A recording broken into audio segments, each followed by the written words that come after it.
তো hello guys, আমি সাইকেলটা এখন বার করছি। বাজারে যাব তেল আনতে। তেলটা শেষ হয়ে গেছে, তো বাবা টাকা দিয়ে গেছে তেল আনার।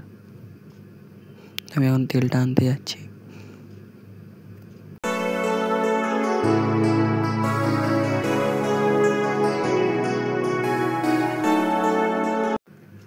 তো আমি এখন আমাদের গেটে চলে এসেছি। গেট থেকে এবার আমি যাব। তো গেটে চলে এসেছি। তো এই আমাদের গেটে ডায়মন্ড হারবার নদী পার করে চলে এলাম, যাব দোকানে। তো এই দোকানের সামনে আমি চলে এসেছি। এই যে দোকান। তো তেল নেওয়া হয়ে গেছে, এবার যাচ্ছি বাড়ির দিকে। তো বাড়িতে গিয়ে ভিডিওটা শেষ করব। ভালো লাগলে লাইক, কমেন্ট, শেয়ার, সাবস্ক্রাইব করে দেবে। Tata, bye bye.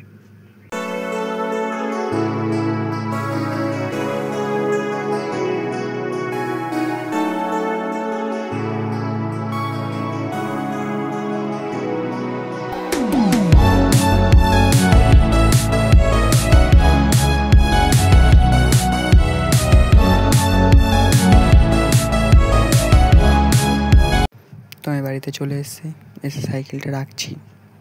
এবার তেলটা দিদিকে দেবো। তো এই পর্যন্তই আমার ভিডিওটা ছিল। ভালো লাগলে লাইক, কমেন্ট।